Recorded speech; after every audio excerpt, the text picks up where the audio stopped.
अस्सलाम वालेकुम, welcome to all of you. मैं आप तमाम लोगों को, तमाम दोस्तों को खुशामदीद कहता हूँ।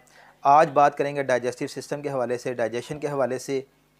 इंसानी बॉडी सेल से मिलकर बनी हुई है और सेल्स को एनर्जी चाहिए। एनर्जी कहाँ से हासिल होती है, इसके बारे में बात करेंगे। रेस्पिरेटरी सिस्टम किस तरह से हमें फ़ायदा पहुँचा रहा है, उसके बारे में बात करेंगे। सर्कुलेटरी सिस्टम किस तरह से फ़ायदा पहुँचा रहा है, उसके बारे में बात करेंगे।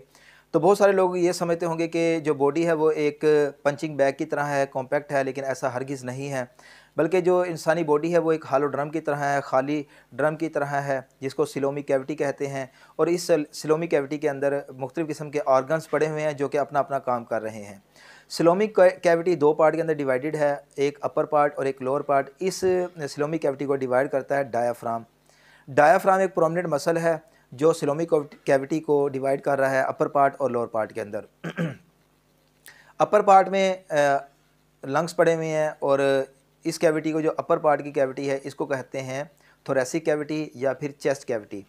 और फिर लोअर पार्ट में आ जाता है एब्डोमिनल कैविटी। एब्डोमिनल कैविटी के अंदर डाइजेस्टिव सिस्टम पड़ा हुआ है, अपना काम कर रहा है। और उसके नीचे चले जाएं तो पेल्विक कैविटी आ जाती है। पेल्विक कैविटी के अंदर हमारे ऑर्गन पड़े हुए हैं रिप्रोडक्टिव सिस्टम के।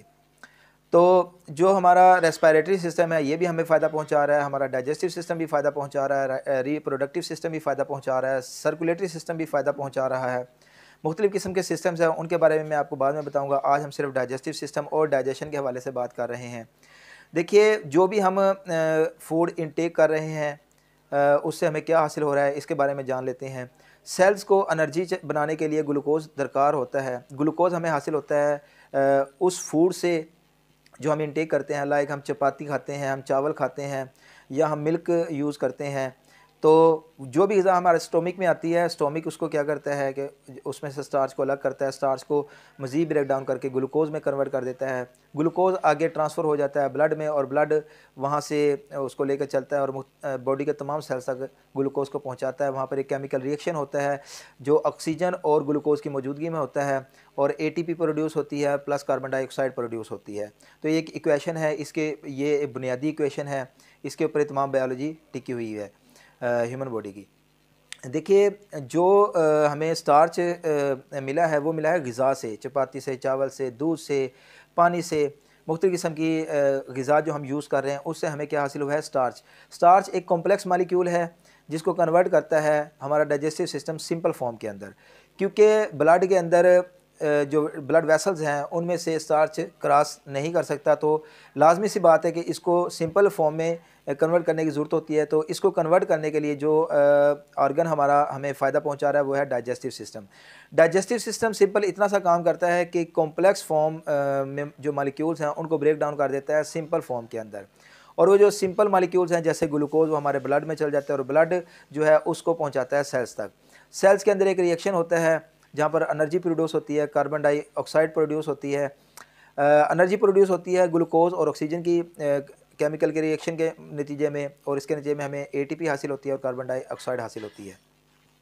जो हमारा रेस्पिरेटरी सिस्टम है, जो भी हम एयर इनहेल कर रहे हैं वो उसके साथ ऑक्सीजन शामिल है। एयर हमारी ट्रैकिया के थ्रू जाती है लंग्स में, लंग्स के अंदर से वो चल जाती है कैपिलरीज़ में, कैपिलरीज़ से आगे ब्लड वेसल्स में, और फिर पूरे होल बॉडी के अंदर वो ब्लड जो है उस ऑक्सीजन को ट्रांसफ़र करता है सेल्स तक। इंसानी बॉडी सेल से मिलकर बनी हुई है। और इसके बाद बात करते हैं, अच्छा कंफ्यूज ना, मैं आपको दोबारा ओवरव्यू देता हूँ कि इंसानी बॉडी एक खाली ड्रम की तरह है, और ये ड्रम के दो पार्ट हैं, एक पार्ट अपर पार्ट और एक पार्ट लोअर पार्ट।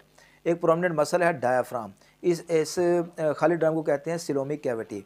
और ये जो डायाफ्राम है ये डिवाइड कर देता है सिलोमिक कैविटी को दो पार्ट के अंदर।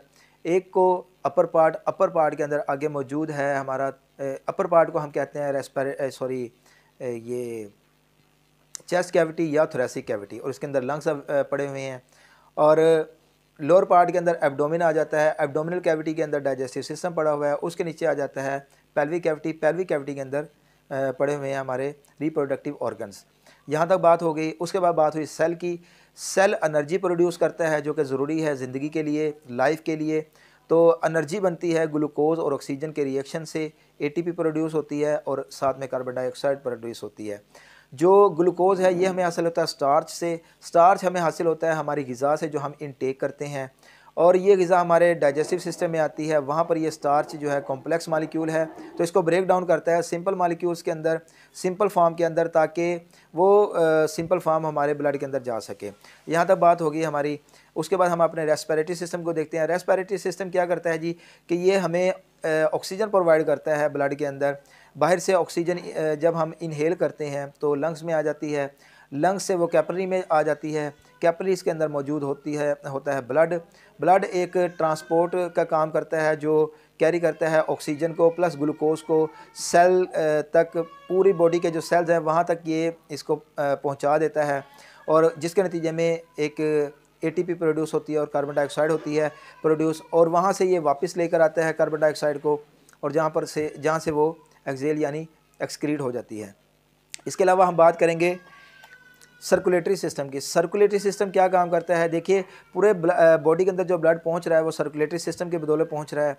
जैसा कि आप जानते हैं कि हार्ट के 4 चैम्बर हैं, एक राइट साइड पे और एक लेफ़्ट साइड पे। राइट साइड पे 2 चैम्बर हैं, जिसको ऊपर वाले पार्ट को राइट एट्रियम कहते हैं, नीचे वाला जो चैम्बर है उसको ये राइट वेंट्रिकल कहते हैं, और लेफ़्ट साइड पे जो ऊपर वाला पार्ट है उसको लेफ़्ट एट्रियम कहते हैं, और जो नीचे वाला चैम्बर है उसको लेफ़्ट वेंट्रिकल कहते हैं।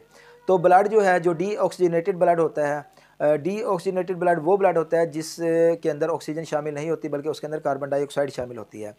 जब सेल ब्लड से ऑक्सीजन को छीन लेते हैं तो वापस उसको देते हैं कार्बन डाइऑक्साइड, और ये कार्बन डाइऑक्साइड जो है ब्लड के ज़रिए पहुंचती है पहले राइट चैम्बर में, राइट एट्रियम में, वेना कैवा के ज़रिए। Vena cava, superior vena cava और इन्फीरियर वेना कैवा, ये 2 ऐसी वेन्स हैं जो बड़ी वेन्स हैं जिनके अंदर डीऑक्सीजनेटेड ब्लड होता है, जो कि पोर करती हैं ब्लड को राइट एट्रियम के अंदर। राइट एट्रियम जब कॉन्स्ट्रिक्ट करता है तो ब्लड चला जाता है राइट वेंट्रिकल के अंदर। राइट वेंट्रिकल जब कॉन्स्ट्रिक्ट करता है तो ये ब्लड चला जाता है लंग्स में। लंग्स में आपको मैंने बताया कि जो राइट एट्रियम और राइट वेंट्रिकल के अंदर ब्लड था उसमें ऑक्सीजन नहीं थी, डीऑक्सीजनेटेड था वो। तो अब क्या होगा कि जो ब्लड है ये जाएगा लंग्स में। लंग्स में ये जो ऑक्सीजन ले लेगा और कार्बन डाइऑक्साइड दे देगा कैपिलरीज को, और वो जो ब्लड होगा, जो ऑक्सीजनेटेड ब्लड होगा, वो आएगा आगे दोबारा लेफ़्ट एट्रियम के अंदर। लेफ़्ट एट्रियम में पहुंचकर जब वो कंस्ट्रिक्ट होगा तो वो ब्लड चला जाएगा लेफ़्ट वेंट्रिकल के अंदर। लेफ़्ट वेंट्रिकल जब उसको पुश करेगा तो ब्लड चला जाएगा एओर्टा में, और एओर्टा आगे फिर आर्टरीज तक ब्लड पहुंचाती हैं। एओर्टा और आर्टरीज़ के अंदर ऑक्सीजनेटेड ब्लड होता है, और ये ब्लड आगे फिर चला जाता है कैपिलरीज तक, फिर कैपिलरी से सेल तक चली जाती है ये ऑक्सीजन। और ब्लड ने डाइजेस्टिव सिस्टम से क्या लिया, ग्लूकोज, और रेस्पिरेटरी सिस्टम से क्या ली, ऑक्सीजन, और फिर उसको पहुंचाया बॉडी के तमाम सेल्स तक। तो इस तरह से एक बहुत ज़बरदस्त किस्म का निज़ाम तरतीब पाता है, जिसके अंदर हमारे जो सेल्स होते हैं वो एनर्जी बनाने के लिए हमारे जो सेल्स हैं वो एनर्जी बनाते हैं, और आगे हमें उसका फ़ायदा होता है। तो ये आज का सेशन था। उम्मीद है आपको इससे मालूमात मिली होंगी। तो आप इस चैनल को लाइक करें, सब्सक्राइब करें और कमेंट करें, ताकि मैं आपको इस तरह की मज़ीद वीडियोज़ पहुँचाता रहूँ।